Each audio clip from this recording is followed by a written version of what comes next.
Şimdi बड़ी यहुमनन मसे तुम पकड़ फोन तुम हमारा मकसद ये नहीं है कि एक जरा कर दो सब साइलेंट रहो हमारा मकसद ये नहीं है कि एक आदमी का काम मैं खुद करूं मौजूद सुन एमएलए आसन पे मैं बार बार कहता हूँ हमेशा कहता हूँ वो लोग अलग थे जिन्हें इस बात का इल्म नहीं था कि एमएलए की पोस्ट उसका प्रोटोकॉल उसका काम होता क्या है ठीक है जिनमें देखो तो एमएलए बोर्ड टाइम मौजूद न बल्कि इसलिए हमारे अंडर बहुत सारे डिवीजन आते हैं बहुत सारे ब्लॉक आते हैं बहुत सारी पंचायतें आती है और आवाम का एक बहुत बड़ा एक जमावड़ा होता है और बहुत सारी उम्मीदें होती है ठीक है असल में जहाँ पर बहुत सारे एमएलए जिस जगह पे बैठे होंगे आकर चले गए होंगे बहुत सारे लोगों ने बहुत सारे लोगों को देखा लेकिन हमारा मकसद थोड़ा अलग है अगर हॉस्पिटल है तो सबके लिए बेहतर होना चाहिए सबका इलाज बराबर होना चाहिए सिफारिश करने की जरूरत नहीं जैसे सूरज सुबह निकलता है तो रोशनी जहां जहां तक वो पहुंचा सकता है पहुंचा देता है वही शासन कहाँ वो बात एक अलग है और एडमिनिस्ट्रेशन को भी हम बार बार यही कहते हैं जो जिस मुकाम पर है वो उस मुकाम पे अपना काम करे ये गलत तो नहीं है लाख रुपए तनख्वाह 1.5 लाख रुपए तनख्वाह एक इलाके को रिप्रेजेंट करना है फिर जरा सब उसकी ये जिम्मेदारी है चाहे मैं लिखूं या कोई आम आदमी लिखे या उसके दफ्तर में एक आम आदमी जाए या अमीर आदमी जाए उसने कानून के दायरे में रहकर सबका काम करना जैसे आपने देखा होगा मेरे खिलाफ भी केसेस बहुत सारे हैं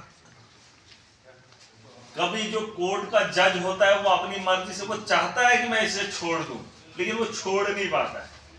पता है आप देखा है आपने जज भी कई सालों तक केस नहीं देखना चाहता लेकिन वो कानून के दायरे में बंधा होता है तो मजबूरी उसकी होती है कि कानूनन चलना है और वो कानून में रहकर अपना फर्ज अंजाम दे वैसे ही एक मुलाजिम को अपने उस काम को अंजाम अपनी ईमानदारी से देना कानून के दायरे में लेना मतलब के लिए उसको काम नहीं करना है मन चाही जिंदगी वो नहीं बिता सकता कि उसका मन करेगा उसको देंगे उसका मन करेगा उसको नहीं देंगे ना जो जिसका हकदार है उस तक उसका हक पहुंचाना वो एक मुलाजिम का काम रहता है ठीक है अब बदकिस्मती से देर से हम लोग बने हैं अब समझना बड़ा मुश्किल हो रहा है हॉस्टल में आपको बेहतर करके दूंगा सिफारिशों की जरूरत नहीं दफातर हम आपको बेहतर करके देंगे सिफारिशों की जरूरत नहीं पड़ेगी रही बात आपके इलाके में रोजगार की बेहतरी के लिए वो तो हम असेंबली में जाकर मैंने कहा एक पॉलिसी मेकर है तो वहाँ सरकार में जाकर सरकार के सामने अपना एक रेजोल्यूशन रखेंगे अपने एक बात रखेंगे और सरकार को मनवाएंगे चाहे उसमें हमारे प्रोजेक्ट के अंदर रोजगार हो या गवर्नमेंट की स्पॉन्सर्ड स्कीमें हो जो ज़मीनी सतह पर उनको नहीं मिलती है हम कोशिश करेंगे चाहे वो जॉब्स को लेकर हो गवर्नमेंट जॉब्स को लेकर हो हम उस पर भी काम करेंगे ठीक है और कुछ जिम्मेदारियां अब आपकी भी हम सारे सूझबूझ वाले लोग जैसे एक आम आदमी कल तक कुछ नहीं था हालांकि उसके पीछे कुछ भी नहीं है लेकिन वो जा रहा है एसडीएम के पास उसको अपना काम करवा रहा है तहसीलदार के पास जा रहा है एक शिंतान तोते ही गा उनको भी समझाने में थोड़ा वक्त लगेगा लेकिन हमने इस सिस्टम को ठीक करना है और हमने मोहलत दी है मार्च तक ऐसे हो रहा है कुछ सब हमारे पीछे वजह है करता जरा हमारी खामोशी की वजह कुछ और है हमारे पास 4 महीने कितने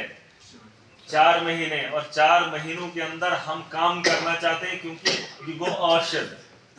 साल भर 6 महीने हमने फसल को बनाया उसकी निगरानी की है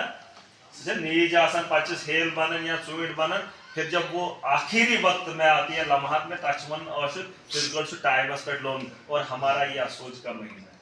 आज पूरे साल का काम इन 4 महीनों में होगा पता शू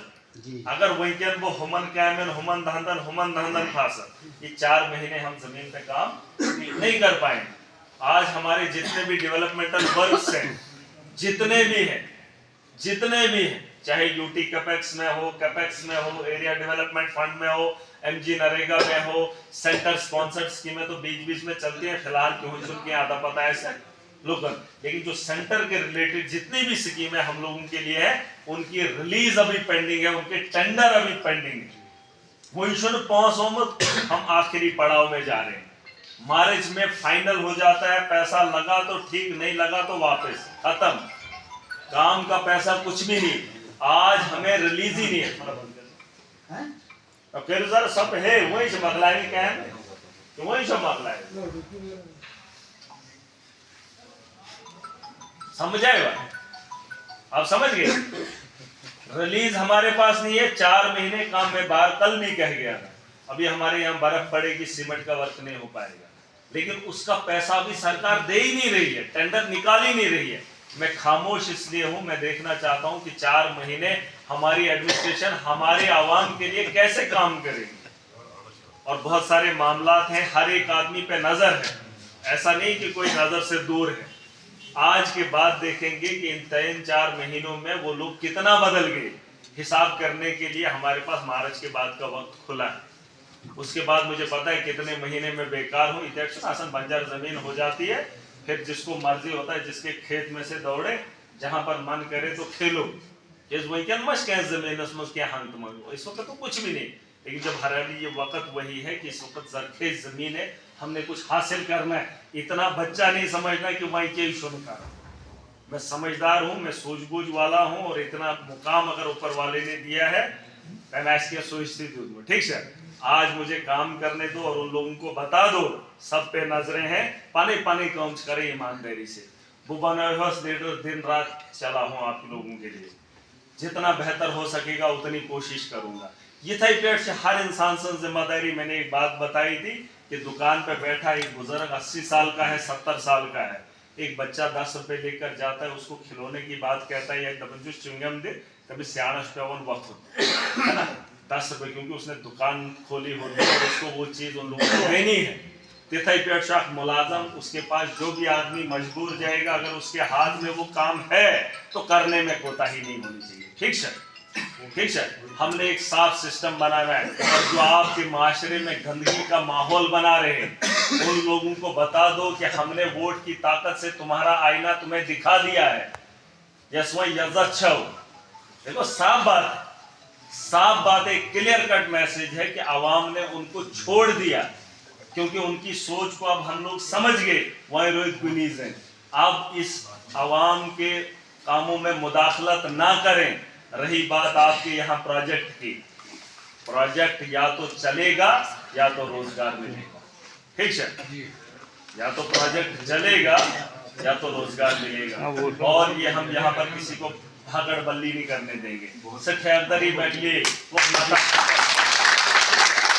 हमारा है, ये सरमाया हमारा है, नौजवान हमारा है, इस भरम से इन लोगों को निकाल दो। ये मैं सोचता हूँ शूट शूट शूट ज्यादा, या तो वो पागल हो जाएंगे या तो हम हो जाएंगे, ठीक है। ये बचपना, ये बचपना नहीं, ये हमारा हक है। तुमने हमेशा दफन, मैं दलाल कहता हूँ, सुना है आपने दलाल क्या होता है? दलाल गाली नहीं, दलाल का मतलब वो होता है जो इसके फायदे में से इससे फायदा ले रहा है, उसे ब्रोकर कहते हैं, सचन लिया। और दलाल बहुत सारे हैं यहाँ जो अपना फायदा लेते हैं बिना मतलब के। सुनो केस बनन दलाल केस कोई तो नहीं, दलाल को सो ये सेंसिटिव स्पॉन्सर मार छई पहुंच, और क्या होता है? दलाल कोई गाली नहीं, और दलाल अगर नहीं हो तो फिर बुरी बात नहीं। ये दलालन हुन अंबर सुना बिल्कुल। अब यह गार काम करन मजदूर पांच खेवन सुगले सुख गो दलाल। काम कोई करता है, पैसा कोई खा रहा है, वो होता है दलाल, उसे कहते हैं ब्रोकर। इन सब बातें में थोड़ा, मैंने माँ की गाली किसी को नहीं दी, बहन की गाली मैंने किसी को नहीं दी, बस मैंने इतनी बात बताई है कि दलाल कौन है। ताच्छदपन दलाल को खबर के आम मैनू से लो थोड़ी तभी शराय खबर माई लक्षा कोई लक्षा, जाओ पता कर लो। अगर दलाल के जिम्मे में ये लोग नहीं आएंगे तो मुझे बताना। पातमश पैंट कोट लेके दपन जी, अरे उसको बोलो तो दलाल है तो बड़ा नहीं, दलाल को ब्रोकर। और मैं ब्रोकर से जी जी जी हाँ? जी जी अब बस सुगो ब्रोकर है ना, तो ब्रोकर गाली नहीं है, दलाल एक पेशा है जो हमारे यहाँ कुछ लोगों के अंदर है। सुगो आबलक, सुगो बेकारतूर, सुगो जहिल, जो दूसरे की कमाई में से अपना हिस्सा ले, खुद पसीने की कमाई नहीं करेगा, खुद अपने हक को नहीं ले पाएगा, दूसरे के हक पे डाका जो डालेगा उसे दलाल कहते हैं। तो तिमन दलालन सिंजो वेनेट, जो दलाल हैं, जो ब्रोकर हैं, ठीक है,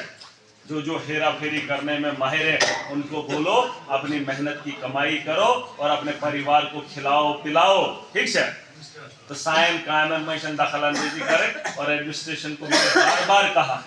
मुझे किसी से कोई भेदभाव नहीं है, खुदा गवाह है, ना मुझे बड़ा बनने का शौक है, ना मुझे छोटा होने से कोई दिक्कत है। अगर मैं कल एमएलए ना रहूं बुशुश ठीक बहुत एडजस्ट करे, लेकिन वो लोग एडजस्ट नहीं कर सके। मैं एक आम आदमी था, एक आम आदमी हूं और रहूंगा। मैं के साथ बाजरस करूँ, बड़ा क्या होता है? बड़ा नहीं होता है, बस बड़ा वो होता है जिसकी सोच बड़ी हो और जो इंसाफ करने वाला हो, ठीक है। बस लास्ट का छो यह है, इछो जिम्मेदारी तो ही तो अगर बेइतमन डेरो तेल है क्यों न तो है यौ डार मन कां पे, ठीक है। न ठेठन तो दिस सार मन याद वो तिम त्रयो तो जोर जन अलाह तो वही ये बेइती करो तेल के फायदा वही बनो पान जेट, खुद बड़े बनो, खुद अपने इलाके को बेहतर बनाओ। जित्यार बोवोथोस बुबैन्यू कोनई वथा ही तो बना कहते, है ना। अब आपने थोड़ा सा हिम्मत की है, थोड़ा और करो, ठीक है। ये दिजोग में 4-5 जन 6 जन तिम था हो कि तुहिंद ये मसला वुचन, मगर सिर्फ 4-5 जन, या अगर बनो ज्यादा गो 10 जन, ठीक है। 10 आदमी की कमेटी एक बना लो, शुद्ध कमेटी मेंबर, 10 आदमियों की मेंबर की कमेटी ठाठरी के अंदर, सिर्फ मेंबर जोट न मेंबर, खाली मेंबर। और वो मेंबर मुझे चाहिए कुछ वक्त के लिए, हम देखेंगे उनमें से कौन अच्छा रहेगा, फिर वो वक्त आएगा आगे बढ़ेंगे, ठीक है। फिलहाल दहन मेंबरन है कमेटी बनायो, ये अगर ऐसा किया तो वुचोस सुनो बने तिमनिशा तो पहले कायम त्राव, और मैं एडमिनिस्ट्रेशन को उनके नाम भेज दूंगा, तो भैरनो तो वक्ती तौर में, ठीक है। 10 जन या 10 जन ज्यादा ना 10 कैसे ना, मशवरे के लिए 10 आदमी होने चाहिए। हर वार्ड में 7 वार्ड वार्ड को 7 वार्ड चाहिए, अब ये मना गया पंचायती वार्ड।